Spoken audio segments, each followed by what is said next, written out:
मी आपणासमोर उभा आहे भाषण करायला ग्रामीण साहित्य संमेलनाचा एक चाहता म्हणून किंवा ह्या ठिकाणी अध्यक्ष म्हणून. वस्तुतः मला एक सांगितलं पाहिजे की मी एकही कादंबरी लिहिलेली नाही, मी एकही लघुकथासुद्धा लिहिलेली नाही, दीर्घकथाचा प्रश्नच नाही.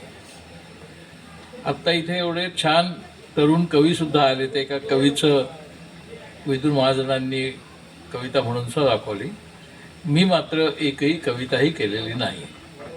त्यामुळे मी कवी नाही, लेखक त्या अर्थाने कादंबरीकार नाही, कथाकार नाही, नाटककार नाही, फक्त पत्रकार आहे. परंतु अलीकडच्या काळातली पत्रकारिता जर तुम्ही पाहिली असेल तर तो पत्रकारिता करतोय का साहित्यिकगिरी करतोय असं आपल्याला वाटावं. म्हणजे कल्पना विश्व रंगवतोय का प्रत्यक्षात पत्रकारिता करतोय असा संभ्रम व्हावा. अशा परिस्थितीत हल्ली सर्व वाहिन्यांवरती आणि वर्तमानपत्रांमध्ये बातम्या सांगितल्या जातात. त्यामुळे त्यातली सत्यताही आपल्याला कळत नाही आणि हळूहळू त्यातली करमणूकही आपण कमी होत असताना पाहतो. तरीसुद्धा मी इथे अध्यक्ष म्हणून येण्याचं मान्य केलं. हे काही प्रमाणात माझ्या मते औद्धत्य आहे आणि तसं स्पष्ट शब्दात मी आजचे आपले आनंदयात्री सुभाष लाड यांना सांगितलं ज्यावेळी त्यांनी मला बोलावलं त्यावेळेला, की तुम्ही मला कशासाठी बोलवत आहे, कारण मी यातलं काही साहित्याचं केलेलं नाही. नाही म्हणजे तुम्हीच आलं पाहिजे. मी आडेवेडे नाही घेतले, पण मी म्हटलं मी संयुक्तिक नाही तिथे येणं, म्हणून मला वाटतं मी येऊ नये. पण माझे जुने मित्र विजयराज बोधनकर आणि सुभाष लाड यांनी खूप आग्रह केला आणि नंतरच्या एका कार्यक्रमाला कोकण मीडियाचे कोनकर होते, त्यांच्याशी माझा चांगला परिचय झाला होता. कोकण मीडियाचे काही अंकही मी पाहिले होते. अलीकडे अच्युत पालव या जगप्रसिद्ध कॅलिग्राफरचा जो सत्कार झाला त्या सत्काराचं काही प्रमाणात कोऑर्डिनेशन सुभाष लाडांकडेच होतं. तिथे बोधनकर पण होते, मी पण होतो आणि ते पण होते. अशा परिस्थितीमध्ये मला एका मर्यादेनंतर लाडसाहेबांना नाही म्हणणं कठीण झालं आणि मी शेवटी आपल्या रिंगणे या गावात आलेलो आहे. आणि आल्यानंतर मात्र मला आपण यायला ताबडतोबच मान्यता द्यायला हवी होती असं वाटलं. आता अशा प्रकारच्या साहित्य संमेलनाचं अध्यक्षीय भाषण करायचं ही सोपी गोष्ट नाही, कारण हे विश्व मराठी साहित्य संमेलन, जागतिक मराठी साहित्य संमेलन अशा प्रकारचं संमेलन नाही. हे ग्रामीण साहित्य संमेलन आहे. पण ते महत्त्वाची गोष्ट म्हणजे ते ग्रामीण आहे हा भाग मला फार आवडला त्यातला. अशासाठी की त्यांनी असं नाही म्हटलं की हे OBC जातीचं रेंगणीतलं संमेलन आहे किंवा दलित संमेलन आहे किंवा आदिवासी संमेलन आहे असं म्हटलं नाही. त्यांनी ग्रामीण साहित्य संमेलन म्हटलं. आता जर तुम्ही ग्रामीण साहित्य संमेलनमध्ये ग्रामीणची जर व्याख्या करायला गेलात तर आपले जुने सर्व प्रसिद्ध लेखक हे ग्रामीणच होते. केशवसूत ग्रामीण होते, मर्ढेकरस्वामी ग्रामीण होते, सुर्वे तर ग्रामीणच होते आणि जुने सगळे हना आपटेसुद्धा ग्रामीण लेखक होते. ते पुणे शहराच्या जवळ होते म्हणून त्यांना एक शहरीपणाचा बास प्राप्त झाला. पण नाही तर व्यंकटेश माडगुळकर यांचं साहित्य तुम्ही पाहाल तर ते पूर्ण ग्रामीणच साहित्य संमेलन आहे, त्यांचं साहित्य आहे. माझी ग्रामीण साहित्य संमेलनाशी विशेषतः कोकणच्या जी ओळख झाली ती मुख्यतः श्री ना. पेंडसे यांच्याकडनं. म्हणजे ज्यावेळी मी शाळेत होतो त्यावेळेला त्यांची हत्या, कलंदर, गारंबीचा बापू, लवाळी अशी बऱ्याच कादंबऱ्या मी शाळेत असताना वाचल्या, पुढेही वाचल्या आणि त्या मला कायमच आवडत राहिल्या. परंतु त्या श्री ना. पेंडसेंच्या कथा कादंबऱ्यांमधला कोकण आता कुठेही दिसत नाही. कुठेही म्हणजे अक्षरशः कुठेही दिसत नाही. त्यावेळेला ते हर्णे बंदरातनं मुंबईपर्यंत कसे यायचे आणि एकूणच तो सगळा प्रवास कसा असायचा याचा एक छोटासा अनुभव मला नंतर आला. पण तो हर्णे बंदरासाठी नाही आला, तो मुंबईवरनं भाऊच्या धक्क्यावरनं मी अलिबागला गेलो त्यावेळेला आला आणि अलिबाग नंतर आम्ही इकडे आलो जैतापूरला, जे जैतापूर वादग्रस्त आहे तिथे आलो. तिथे माझा मित्र राजा पटवर्धन होता, त्याच्याकडे आम्ही आलो. त्यामुळे त्यावेळी मला त्या परिसराचा स्पर्श झाला. पण तो परिसराचा स्पर्श त्यावेळचा म्हणजे 1961 ते 1963 या काळातला, त्यावेळचं कोकण आणि आत्ताचं कोकण हे वेगळे परिसर आहेत, ती वेगळी कोकण आहेत. हे त्या कोकण मीडियामध्ये सुद्धा कदाचित व्यक्त होत असेल. याचा एक उत्तम पुरावा म्हणजे आत्ता कोकणातील मोटारी, म्हणजे एकूण मोटारी व्यवसाय, नुसतं मोटारी नाही कोकणातल्या, आणि ते सगळी ऑटो व्हेकल्सच्या संबंधातलं पब्लिकेशन आत्ता इथे लॉन्च झालं. त्या काळामध्ये राजा पटवर्धन हा माझा मित्र आहे, तो साधारणपणे 10 मैल, त्यावेळेला मैल होते, 10-15 किलोमीटर चालत जायचा शाळेमध्ये, नद्या आणि डोंगर ओलांडून. ती अवस्था अनेकांची होती. आमच्या शाळेमध्ये जे कोकणातले लोक होते ते सगळे चालत जायचे शाळेत, पावसाळा उन्हाळा काही असो. आणि आता तिथे स्कूटर आणि मोटार नाही असं जवळजवळ कुटुंब दिसत नाही किंवा घर दिसत नाही. प्रत्येक घराबाहेर एक तरी minimum 2 wheeler if not 4 wheeler हे आपल्याला दिसते. त्यावेळेला कोकणातनं मुंबईला यायला जर 2-2.5 दिवस लागत असतील, तर आता इथून 6-7 तास गाडी लेट नसेल तर रेल्वेनी आणि कारनी 6-7 तासात मुंबईपर्यंत पोचतात लोक. म्हणजे हे सगळं ट्रान्सपोर्ट कम्युनिकेशन बदललं. त्यानंतर त्यामुळे त्याची मानसिकता बदलली. त्यावेळेला माझ्या आठवणीप्रमाणे मी ज्या कॉलनीमध्ये राहत होतो, इंडस्ट्रियल वर्कर्स कॉलनी, त्या कॉलनीमधले जे लोक कोकणचे होते त्यांची दर 1 तारखेला किंवा 7 तारखेला, कारण ते 2 वेळेला पगार व्हायचे, धावपळी असायची की त्यांना मनी ऑर्डर करायला लागायची कोकणात. ते मी डोळ्यांनीच पाहिले, म्हणजे आमच्या शेजारी पाजारीच होते. आणि म्हणून त्यावेळेला तथाकथित साहित्यिक किंवा पत्रकार कोकणाला मनी ऑर्डर इकॉनॉमी असं म्हणायचे, की मनी ऑर्डरवरती राहणारी, मनी ऑर्डरवरतीच इथलं जीवन व्यतीत करणारी माणसं, म्हणून ती मनी ऑर्डर इकॉनॉमी. आत्ता जर पाहिलं आणि आत्ता जर तुम्ही लोक मुंबई पाहतच असाल, मुंबईची जी हलाखी आणि बकाली जर तुम्ही पाहिलीत तर तुमच्या लक्षात येईल की आता कोकणच्या मनी ऑर्डरवरती मुंबई अवलंबून आहे. इतकं मुंबईत दारिद्र्य. कोकणाच्या वरती मुंबई अवलंबून आहे. हा जो काही चेंज झाला तो इथपर्यंतच झाला नाही मुंबईपुरता. मी ज्यावेळेला पहिल्यांदा अमेरिकेला गेलो त्यावेळेला साधारणपणे वसंत साठे आपल्याकडे इन्फॉर्मेशन ब्रॉडकास्टिंग मिनिस्टर होते. त्यावेळी त्यांनी अशी घोषणा केली होती, खरं ते कोकणातले नाहीत, आडनाव साठे आहे पण ते चिपळूणचे नाहीत, ते विदर्भातले. पण त्यांनी अशी घोषणा केली की आम्ही आमच्या काळात, म्हणजे 1980 ते 1984 या काळामध्ये कोकणचा असा विकास करू की कोकणचा कॅलिफोर्निया होईल. पुढे मी ज्यावेळेला अमेरिकेला गेलो आणि मुख्यतः कॅलिफोर्नियात गेलो आणि त्यातही मुख्य म्हणजे सिलिकॉन व्हॅलीमध्ये गेलो, त्यावेळेला मी पाहिलं आजूबाजूच्या रस्त्यांमध्ये आणि घरांमध्ये प्रचंड प्रमाणावरती कोकणीच माणसं आहेत. रस्त्यातनं चालताना सुद्धा कोकणी माणसं दिसायची कॅलिफोर्नियामध्ये.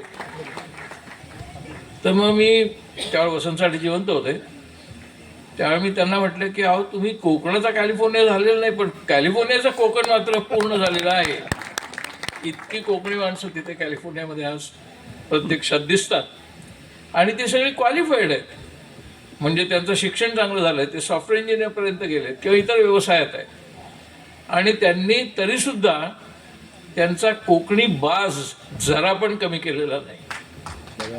म्हणजे ते त्यांच्यातला जो काय म्हणूया आपण खवचटपणा म्हणा किंवा प्रेमाने आपल्याला समोर ऐकताना वाटतं आपली प्रशंसा करतोय, परंतु प्रत्यक्षात तो उपहास आहे का टोमणा आहे हेही पटकन लक्षात येणार नाही. अशा पद्धतीचं उत्तम स्वागतही मला कॅलिफोर्नियामध्ये मिळालं म्हणून मी त्यांना कळलं कॅलिफोर्नियाचं कोकण नक्की झालेलं आहे. आता गंमत अशी आहे की मुंबईचा हा जो प्रभाव बदलला, कोकणचा मुंबईवरती असलेला प्रभाव, याला ऐतिहासिक, आर्थिक, राजकीय आणि सामाजिक महत्त्व खूप मोठं आहे.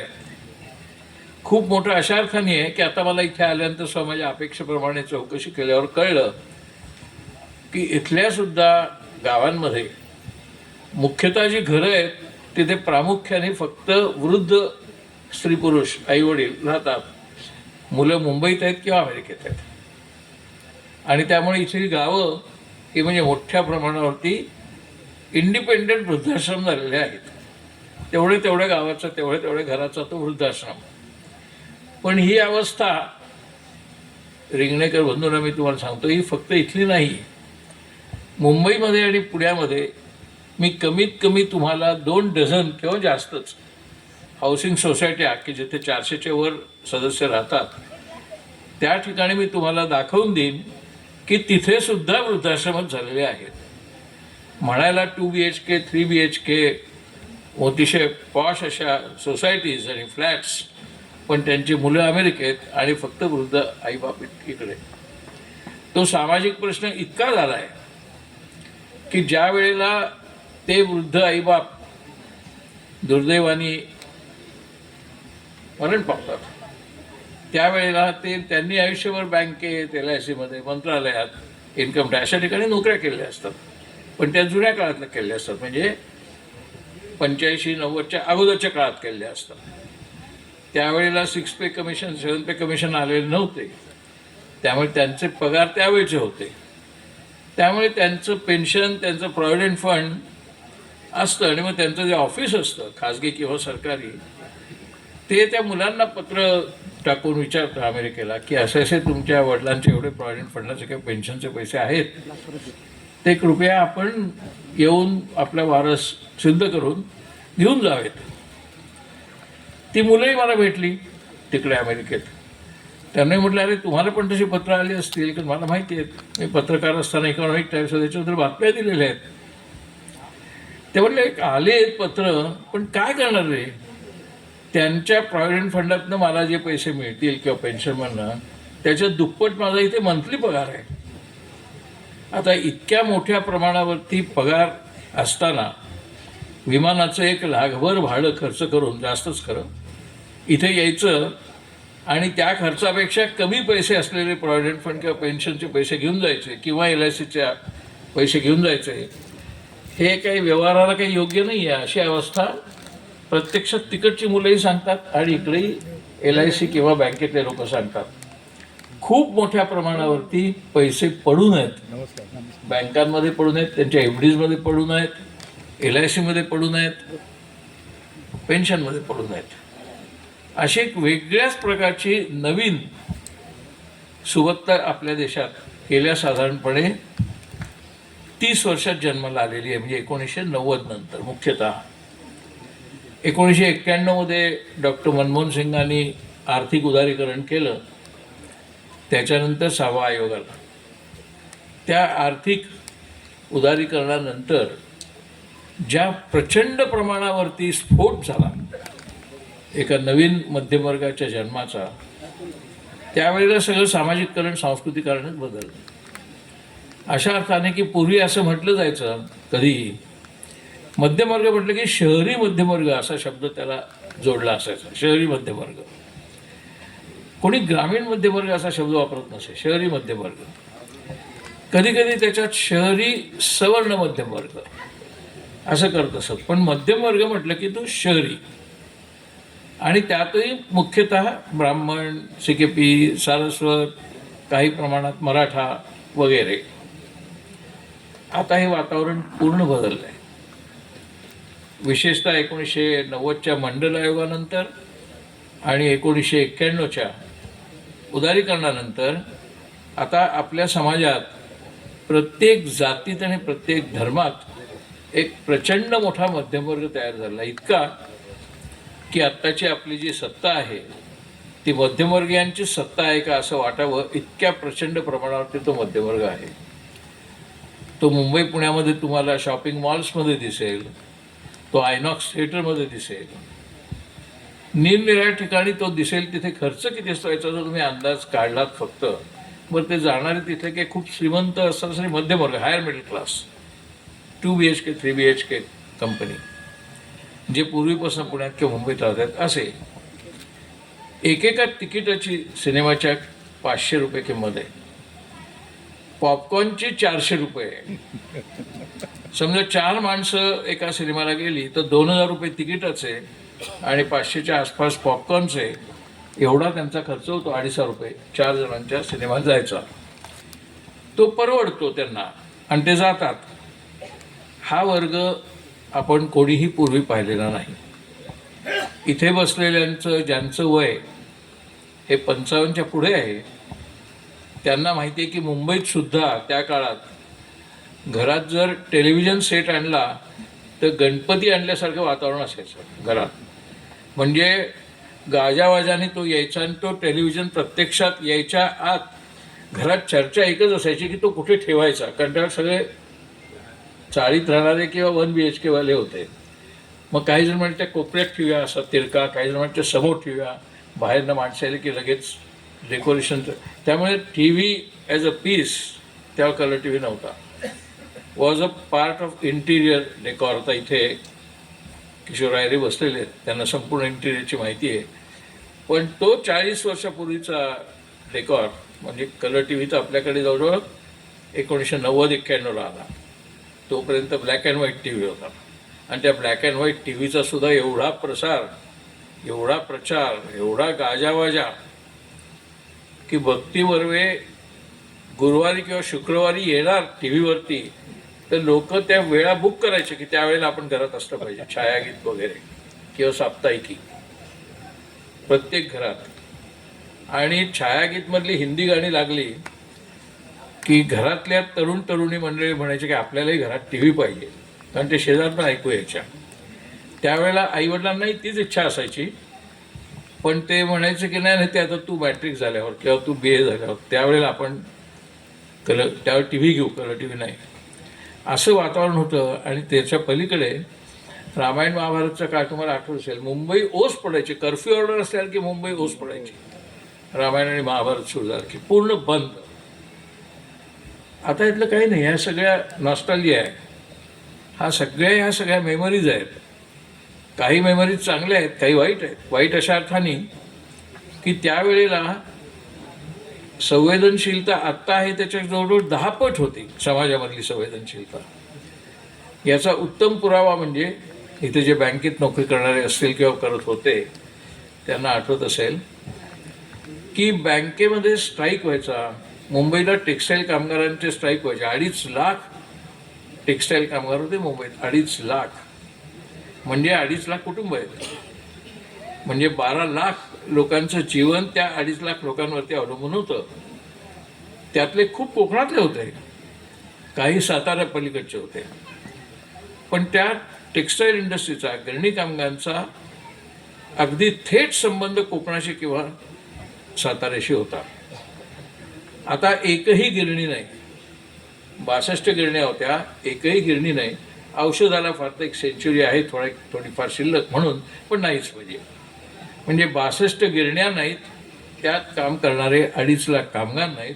त्यांची धडाडीची जी युनियन असायची, जिचा प्रभाव मुंबईवर पडायचा, ती युनियन नाही. बरं तीच नाही म्हणून मी आता बँक आणि LIC चा उल्लेख केला. त्यांचे मोठाले मोर्चे निघायचे मुंबईत पगारवाढीसाठी, बोनससाठी. आणि त्यावर प्रश्न असा असायचा की बँक आणि LIC हे काही मॅन्युफॅक्चरिंग युनिट नाही आहेत, इंडस्ट्रियल युनिट नाही आहेत, त्यांना कशाला बोनस द्यायचा? ते काही कामगार नाहीत, कामगारांना बोनस आहे. 8.33% त्यावेळेला सँक्शन झालेला. बँक आणि LICला नाही. मग त्यांचे संप व्हायचे, त्यांचे मोठाले मोर्चे निघायचे, प्राध्यापकांचे मोठमोठाले मोर्चे निघायचे. अशा सगळ्या मोर्चांवरती आदिवासींचे, प्राध्यापकांचे, गिरणी कामगारांचे, बँक एम्प्लॉईजचे, LIC एम्प्लॉईजचे, टीचर्सचे म्हणजे शाळामधल्या टीचर्सचे, असे सगळ्यांचे मोर्चे निघायचे. कधी लाठीमार व्हायचा, कधी अश्रूधूर व्हायचा, कधी भरपूर गडबड व्हायची. असं मुंबई शहर दररोज गजबजलेलं असायचं चळवळींनी आणि आंदोलनांनी. आता मुंबई तसं काही दिसत नाही. ज्या आझाद मैदानवरनं हे मोर्चे निघायचे ते आझाद मैदान आता जवळजवळ बंद केलेलं आहे. आणि त्यावेळेला एका बाजूला जॉर्ज फर्नांडिस आणि दुसऱ्या बाजूला बाळ ठाकरे या दोघांनी मुंबई बंदचा कॉल दिला की साधारणपणे तो मोडायची कोणाची हिंमतच व्हायची नाही. लोक मुकाट्याने घरी राहायचे आणि विचारलं की जसं आज सुट्टी म्हणतात तसं आज स्ट्राईक आहे, आज बंद आहे. कारण तो मुंबई बंदचा नारा असायचा आणि तो सगळेजणं म्हणजे जे कामावर न जाणारे किंवा जाणारे होते ते उभे जणं पाळायचे. एवढं मुंबई बदललं आहे. आणि जसं मुंबई बदललं आहे तसं मी मागाशी म्हटलं तसं तुमचं रिंगणे आणि कोकणही बदललं आहे. 11 वर्षापूर्वी हे साहित्य संमेलन सुरू झालं त्यावेळेच्यात आणि आत्ता खूप फरक नाही आहे. 11 वर्षापूर्वीची जी स्थिती आर्थिक सामाजिक सांस्कृतिक होती ती थोडीशी अधिक उंचावली, याच्या पलीकडे काही नाही. किंबहुना आत्ता गेले काही वर्ष तर ती खालावलीच आहे. आणि त्यामुळे ग्रामीण साहित्य संमेलन म्हटल्यानंतर मगाशी मी म्हटलं तसं त्याला कोणत्याही धर्माचा जातीचा संसर्ग झालेला नव्हता. आणि म्हणून मी सुभाष आळांचं नंतर स्वीकारलं निमंत्रण की म्हणजे सर्व लोक त्याच्यात सामील होणार आहेत ग्रामीण या परिसरातले. आता ह्या ग्रामीण परिसरातले सर्व लोक जर येणार असतील आणि ते जर साहित्याविषयी चर्चा करणार असतील तर त्यांना आपल्या समाजातल्या साहित्य संस्कृतीचाही विचार तेवढ्या तन्मयतेने आणि तत्परतेने करण्याची गरज आहे. कारण आत्ता दिवसेंदिवस आपण पाहतोय, जर तुम्ही टी व्ही सिरियल पाहत असाल, आता इथे टी व्ही सिरियलचे काही लेखक आहेत ऋषिकेश वगैरे सारखे, परंतु एकूण ज्या टी व्ही सिरियल आहेत नाटकांच्या, नावं घेत नाही मी, वाईट दिसेल ते, तर त्या सगळ्या सिरियलची स्टोरी एकच असते. पात्र बदलतात, स्टोरी एकच. तिथला लेखक बदलत, कित्येक वेळा लेखक देतच नाहीत, पात्रांची नावं तर द्यायचीच नाही, तसा दंडक आहे. म्हणजे कोण काम करतं हे द्यायचं नाही असाच दंडक टी व्हीवरती आहे. परंतु त्या सिरियल्समध्ये जर तुम्ही पाहाल तर त्या सिरियलच्या दर साधारण 3 मिनिटांनी किंवा 4 मिनिटं असतील जाहिरात येतात. त्या कोणत्या असतात? त्या पुना गाडगीळ, मलबार गोल्ड, तनिष्क, जगन्नाथ पेडणेकर असे एका पाठोपाठ एक ज्वेलर्सच्या जाहिराती असतात तिथे सगळ्या. आणि ते इतके दागिने घालून त्यातल्या स्त्रिया त्या जाहिरातीत येतात तर आपण थकवतो की एवढे दागिने. बरं ते केव्हा एवढे दागिने? तर कालचा टाइम्समधला सोन्याचा दर हा 1,75,000 रुपये तोळा आहे. पण तो तोळा आपला नाही, 10 ग्रॅमचा तोळा, म्हणजे 1 ग्रॅम कमीच. 1,75,000 रुपये 10 ग्रॅम तोळ्याला आज आत्ता आहेत. चांदी तर त्याच्या पलीकडे वेगाने वाढते आहे.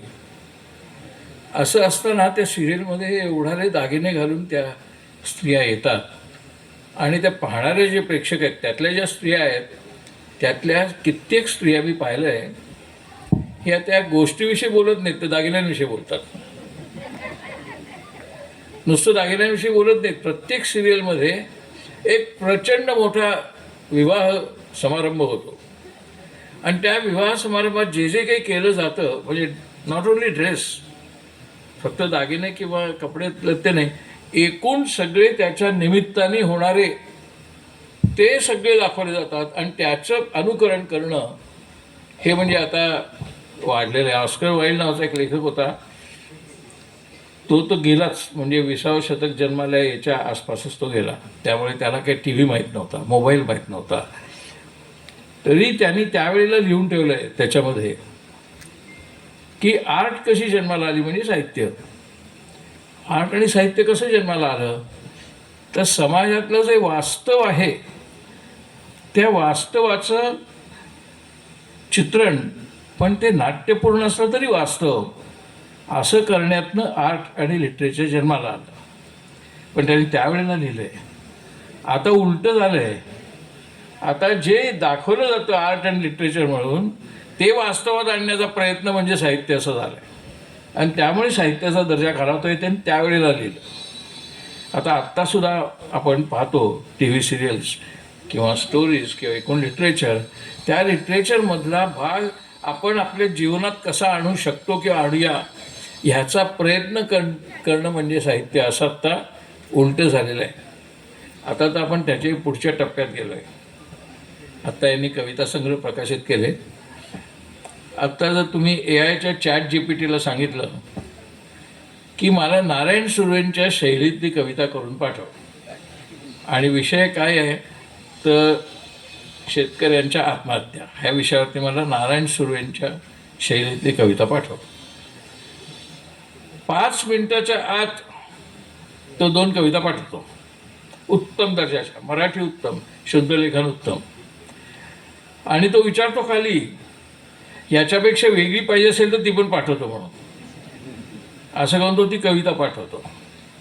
माझ्या एका मित्रांनी असं भाषण करण्यासाठी त्याला बोलावलं होतं, तर त्यांनी त्या ChatGPTला सांगितलं की मला अमुक अमुक ठिकाणी भाषण द्यायचं आहे, तर तू माझ्या शैलीतलं एक भाषण मला लिहून दे. तो म्हटला अरे मलाच माझ्या शैलीतलं इतकं उत्तम भाषण लिहिता आलं नसतं, इतकं उत्तम भाषण मला ChatGPTने पाठवलं. म्हणजे मग आता साहित्य कला म्हणजे कादंबरी, कविता आणि ते चित्रकार आहेत, आता बोधनकर आहेत, वाईटकर आहेत, त्यांना अक्षरशः कॅनव्हास बंद करावे लागतील अशी अवस्था हल्ली AIने आणलेली आहे. इतक्या विविध प्रकारची चित्र ChatGPTला नुसती ऑर्डर दिली की ChatGPT काढून पाठवतो. म्हणजेच आपलं संपूर्ण साहित्यिक सांस्कृतिक जीवन हे आता टेक्नॉलॉजीने व्यापलेलं आहे. म्हणून मग असे म्हटलं मी की ज्या वेळेला घरात TV नव्हता त्यावेळेला घरात TV कुठे ठेवायचा याची चर्चा होती. ज्या वेळेला कोणाच्या घरी कार आहे का स्कूटर आहे ह्याच्यावरनं त्याच्या श्रीमंतीची ऐपत करायची वेळ होती. आता एक्झॅक्टली उलटं आहे. आता त्याच्याकडे स्कूटर आहे मागच्या वर्षीपर्यंत, आता यंदा त्यांनी कार घेतली. अशा प्रकारची चर्चा आपण करतो. आणि कोकणातली मुलं प्रथम मुंबईला आणि मुंबईहून अमेरिकेत, कॅलिफोर्नियात जातात. एवढा हा परिसर आपला सामाजिक आणि सांस्कृतिक परिसर बदलला आहे. हा फक्त गेल्या 30-40 वर्षातला आहे. 90पर्यंत हे नव्हतं. खरं म्हणजे अगदी स्पष्ट सांगायचं तर 99पर्यंत नव्हतं. 99 का? तर 99ला Y2K म्हणजे इयर 2000 हा प्रकार आला. आणि त्यावेळेला आपल्याकडे जे राजीव गांधींच्या काळामध्ये कॉम्प्युटर शिक्षण घेतलेली जी सगळी मुलं होती, त्या नेहरूंनी जे IIT काढल्या होत्या त्याच्यात शिकलेली, त्या सगळ्यांना मोठ्या संधी प्राप्त झाल्या. ते सगळे नेहरूंच्या IITमधनं आणि राजीवच्या कॉम्प्युटर शिक्षणामधनं निर्माण झालेली मुलं होती. आणि ती सगळी तिकडे गेली कॅलिफोर्नियात किंवा अमेरिकेत एकूण प्रचंड प्रमाणावर. याचं एक छोटंसं उदाहरण म्हणजे मी ज्यावेळेला प्रथम अमेरिकेत गेलो 80च्या दशकात, त्यावेळेला अमेरिकेत असलेल्या भारतीयांची संख्या ही 6 लाख होती. आता ती जवळजवळ 50 लाखापेक्षा जास्त आहे. 1 कोटीच्या आसपास जाईल असा त्यांचा अंदाज आहे. तो अंदाज आल्याबरोबर अमेरिकेचे अध्यक्ष डोनाल्ड ट्रम्प यांनी भारतावरती निर्बंध घालायला सुरुवात केली. आत्ता जे आपण अमेरिकेतनं ऐकतो की H1B व्हिसावरती नियंत्रण आहे, इमिग्रेशनवरती नियंत्रण आहे, ते कशामुळे नियंत्रण आहे, कशामुळे आहे ते, तर भारतीयांची सुशिक्षित भारतीयांची संख्या अमेरिकेत, युरोपात, ऑस्ट्रेलियात, कॅनडात प्रचंड वाढते. त्यामुळे लोक फॉरेनला हे हा शब्द वापरतात ना, तो फक्त ह्या गौरवर्णीय देशांपुरताच वापरतात. कोणी आफ्रिकेला गेला तर तो फॉरेनला गेला म्हणत नाहीत. कुठच्या तरी युगांडामध्ये किंवा केन्यामध्ये गेला तर तो फॉरेनला नाही गेला. केन्याला गेला तर तो टुरिस्ट म्हणून गेला. फॉरेनला सेटल होतं म्हटलं की तो अमेरिकेत किंवा युरोपमध्ये. म्हणजे गौरवर्णीय, आणि गौरवर्णीय नुसतं नाही तर इंग्रजी भाषा आपल्याकडे इतक्या मोठ्या प्रमाणावरती आहे की इंग्रजी शिक्षण घेऊन युरोप अमेरिकेत जाणं हे आपल्याला अत्यंत सोपं आहे मध्यमवर्गाला, मुख्यतः मध्यमवर्गाला. आणि त्याच्यामुळे ज्या मध्यमवर्गामध्ये साहित्य प्रामुख्याने निर्माण व्हायचं आणि ज्या मध्यमवर्गाची मुळं ग्रामीणच आहेत, म्हणजे तुम्ही गंगाधर गाडगेंसारखा अस्सल ब्राह्मण शहरी साहित्यिक जरी म्हणाल तरी त्यांच्या ज्या जुन्या गोष्टी आहेत कडू आणि गोडसारख्या, त्या सगळ्या गोष्टींचा बाज जो आहे तो एकत्र कुटुंब पद्धती आणि ग्रामीण, तेच व्यंकटेश माडगूळकरांचं आहे. त्यांच्या त्या लिखाणामध्ये अजूनही बनगरवाडीन माणसं, माणदेशी माणसं हेच कौतुक असतं. त्यांचं कौतुकसुद्धा आत्ता त्याच्याचसाठी होतं, त्याच पुस्तकांसाठी होतं.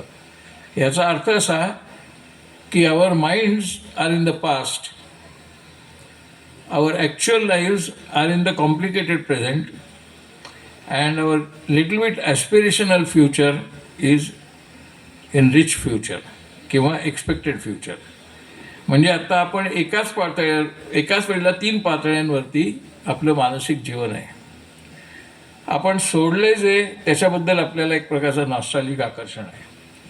आपण जे आत्ता जगतोय ते काही फारसं आपण प्रसन्न नाही, जरी आपल्याला सगळं प्रसन्न करणारं तिथे मिळत आहे, सगळी भौतिक ऐहिक साधनं आहेत, तरी आपलं समाधान नाही, कारण त्याच्या पुढे काहीतरी आपल्याला जायचं आहे. मग त्याच्या पुढे जायचं जे आहे त्या जीवनाकडे लक्ष राहिल्यामुळे आपलं सामाजिक भान जवळजवळ संपत आलेलं आहे. त्याच्यामुळे आत्ता साहित्यिकांना पुरेसं स्वातंत्र्य नाही, ही वस्तुस्थिती आहे. पत्रकारांना तर अजिबात नाही, मला माहिती आहे. पत्रकारांना आत्ता स्वातंत्र्य नाही. जी वर्तमानपत्र तुम्हाला वाचायला मिळतात त्याच्यानं वाटेल की थोडीफार कुठेतरी टीका असते सरकारवर, परंतु ती सोडली तर कुठेही तुम्हाला स्वातंत्र्य नाही आहे, चित्रकारांना सुद्धा नाही आहे. त्यामुळे एकूण साहित्य कलांवरती जे निर्बंध आलेले आहेत ते ह्या सगळ्या बदलत्या आर्थिक पार्श्वभूमीवर आलेले आहेत. आणि त्याच्याबद्दल खरं म्हणजे प्रक्षोभ व्हायला हवा, आक्षेप घ्यायला हवा, विशेषतः या मध्यमवर्गीय साहित्य कलेतल्या लोकांनी. तो आपल्याला कुठेही दिसत नाही. एकदा R.K. लक्ष्मण यांच्या ते माझे मित्र होते, त्यांच्याशी चर्चा करताना मला ते म्हणले की मी एक अशी कॉमिक स्ट्रीप काढणार आहे की त्या कॉमिक स्ट्रीपमध्ये जंगलामधनं धाड धाड धाड जीप जाते. त्या जीपमध्ये 4-5 जण बंदूकधारी बसलेले आहेत आणि ते चर्चा शिकारीची करत आहेत, त्या भागात शिकार कशी करायची, आणि त्या शिकारीला जाताना अडचणीत येत असतील तर ती झाडं कशी कापायची, अशी ते चर्चा करत आहेत. R.K. लक्ष्मणच्या कॉमिक स्ट्रीपमध्ये जे त्यांनी प्रत्यक्षात नाही आणली, पण ती स्टोरी सांगितली. त्यावेळेला ते मधून बंदुकीचे बार उडवत जीपमधनं जात असतात. त्यावेळेला फांदीवरती बसलेलं एक माकड, म्हणजे माकडीण म्हणूया, ती तिच्या कवेमध्ये एका तिच्या पिल्लाला घेऊन बसलेली आहे. तर ते पिल्लू विचारते, काय चाललं आहे, कोण येते, हे का इकडे आलेले आहेत. तर ती म्हणली, तुला काय सांगणार, आपल्याला ते त्यांचे पूर्वज मानतात, पण आपण त्यांचे पूर्वज आहोत. आपण कुठे जातो असे शिकारीला आणि मारामारी करायला, पण ते जात आहेत, ते इतके असंस्कृत आहेत आणि तरी ते आपल्याला पूर्वज मानतात, आणि खऱ्या अर्थाने आपण सुसंस्कृत आहोत याचं त्यांना भानही आलेलं नाही. आता हे R.K. लक्ष्मण यांना काढावंसं वाटलं, ह्याला सुद्धा आता 15-20 वर्ष झाली. इतके आपण त्यांना ते दाखवायचं होतं आपण किती असंवेदनशील झालेले आहोत. उमर खलीदसारखा एक लेखक, काही गुन्हा नाही, गेले 5 वर्ष तुरुंगात आहे, आपल्याकडे कुठेही आक्रोश नाही. असे आपल्याकडे तुम्हाला कल्पना येणार नाही, परंतु साधारणपणे 20 लाख लोक तुरुंगामध्ये आहेत, ज्यांच्यावर कोणताही खटला नाही, तो सुरूही होण्याचा प्रश्न नाही, FIRच नाही.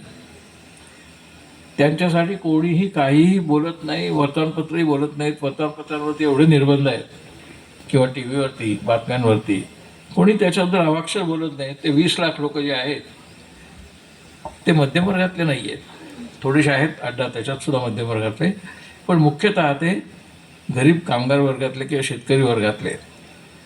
पण मी मुंबईत पाहिलं आहे ह्या वर्गाबद्दल मध्यमवर्गामध्ये किती आस्था होती. गोदावरी परुळेकरांनी संघटित केलेला आदिवासी मोर्चा जर आला डहाणू पालघरवरनं मुंबईला, ते चालत यायचे, तर आम्ही सगळे मध्यमवर्गीय पत्रकार, बँक एम्प्लॉईज, LIC एम्प्लॉईज पोळी भाजीची पाकिटं तयार करायचे. त्या काळात प्लास्टिक नव्हतं, ते वर्तमानपत्रात गुंडायचं झुणका भाकर किंवा पोळी भाजी, आणि ते आदिवासी मोर्चामध्ये वाटायला जायचं. हे मध्यमवर्गीय करायचे. आता काही नाही. आता त्या आदिवासींची कशी अवस्था आहे याची कोणाला पर्वा नाही. मध्यमवर्गातच एवढी बेकारी पसरलेली आहे.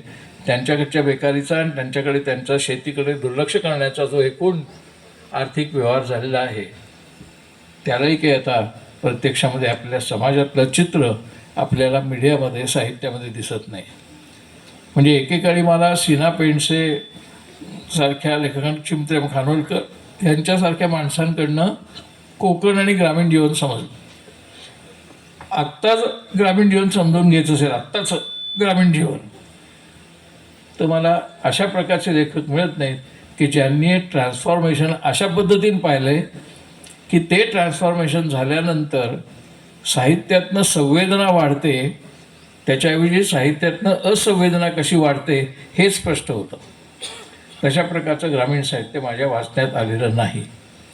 आणि म्हणून मला असं वाटलं की तुमच्या ग्रामीण साहित्य संमेलनामध्ये येऊन 4 शब्द बोलावे.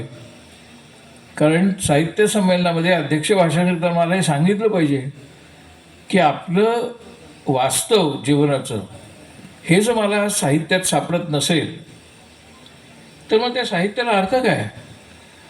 मग बॉलिवूडचा सिनेमा आणि साहित्याचं काय अंतर राहिलं? बॉलिवूडमध्ये काहीही दाखवतात, मोटारी उडत असतात, मोठमोठ्या महालांमध्ये राहत असतात, पण बॉलिवूडमधला एक संदेश मात्र घेत नाहीत. अजून तरी बॉलिवूडमध्ये एक रहमान काय म्हणले ते सोडून द्या, पण बॉलिवूडमध्ये अजूनही हिंदू मुस्लिम जातीय विवाह होतात. पण आता हे होतात हे बॉलिवूडमधनं जवळजवळ घडत जात आहे. कारण काय आहे तर आपल्या देशामध्ये 10 राज्यांमध्ये 10 राज्य, उत्तराखंड, उत्तर प्रदेश, राजस्थान, हरियाणा, मध्य प्रदेश, अशा एकूण 10 राज्यांमध्ये हिंदू मुस्लिम विवाह करायचाच नाही असा कायदा आहे. म्हणजे जर हिंदू मुस्लिम विवाह झाला तर तो गुन्हा आहे, कायदेशीर गुन्हा आहे, ज्याला शिक्षा होऊ शकते 5 किंवा 7 वर्षाची. अशा प्रकारचं आत्ताचं कायद्याचं वर्तन या 10 राज्यात आहे. बॉलिवूडमध्ये आत्तापर्यंत तरी आपण पाहत होतो काही 1 वर्षापूर्वीपर्यंत की असं बंधन नव्हतं. इतकंच काय आपल्या साहित्यात नव्हतं, गंगाधर गाडगे यांच्या साहित्यात नव्हतं, व्यंकटेश यांच्या साहित्यात नाही, कुठेही असा हिंदू मुस्लिम हा घटकच नव्हता. आणि आता तो इतका वाढलेला आहे की आता कोणत्याही घरात, कोणत्याही कॉलेजात, कोणत्याही रेस्टॉरंटमध्ये तुम्ही विषय काढला की तो चटकन हिंदू मुस्लिमकडे जातो. आणि तो हिंदू मुस्लिमकडे जर जात असेल तर मग ते विद्वेष झाला. मग विद्वेषातनं साहित्य कधीच निर्माण होत नाही. साहित्य निर्माण व्हायला किमान जिज्ञासा, संवेदना, समाजामधलं चित्र कसं असायला हवं आणि कसं आहे याच्याबद्दलची भावना ही साहित्याची मूळ प्रेरणा आहे. ती साहित्याची मूळ प्रेरणा जर समाजात नसेल, समाजातल्या संस्कृतीत नसेल, राजकारणात नसेल तर ती साहित्यात कशी येणार? आणि ही जबाबदारी ह्याच्या पुढच्या काळात ही शहरी साहित्यिकांकडे असणार नाही. ही जबाबदारी प्रामुख्याने जी स्वतःला ग्रामीण म्हणवतात त्यांच्याकडे असेल. आणि हा जो ग्रामीण भाग आहे आत्ता आपण म्हणतो तो अजून एक 20 वर्षात शहरी भाग होणार आहे. तो ग्रामीण असणारच नाही आहे. कारण ज्या रेटने आत्ता खेडी जाऊन शहरं वाढत आहेत त्या रेटने, म्हणजे जे फक्त 8% शहरं आपल्या देशात होती स्वातंत्र्य मिळाल्या त्यावेळेला, 8% शहरीकरण झाली. आता जवळजवळ 66% भाग शहरी किंवा निमशहरी झालेला आहे. पुढच्या काही वर्षात अजून होईल. म्हणजे तो 75% शहरी होतील लोक. मग शहरी 75% लोक झाले तर मग ग्रामीण साहित्य म्हणजे काय? तुम्हाला तुमचे अजून एक 5 वर्षानंतर संमेलन भरवाल त्यावेळेला तुम्हाला विचार करावा लागेल. म्हणजे कदाचित त्याचं नाव तुम्हाला ग्रामीण आणि निमशहरी साहित्य संमेलन असं पण त्याचं नाव तुम्हाला करावं लागेल. इतक्या वेगाने तुमचं, आमचं, आपल्या आजूबाजूचं जीवन झपाट्याने बदलतं आहे. ते बदलतं जीवन जर चांगल्या पद्धतीने, वास्तव पद्धतीने, चित्रमय आणि नाट्यमय पद्धतीने साहित्यात आलं तर जे ग्रामीण साहित्य म्हणून तुम्ही म्हणता ते अधिक संपन्न होईल, अधिक समृद्ध होईल. आणि तसं ते व्हावं अशा शुभेच्छा व्यक्त करून माझे 4 शब्द संपवतो. धन्यवाद.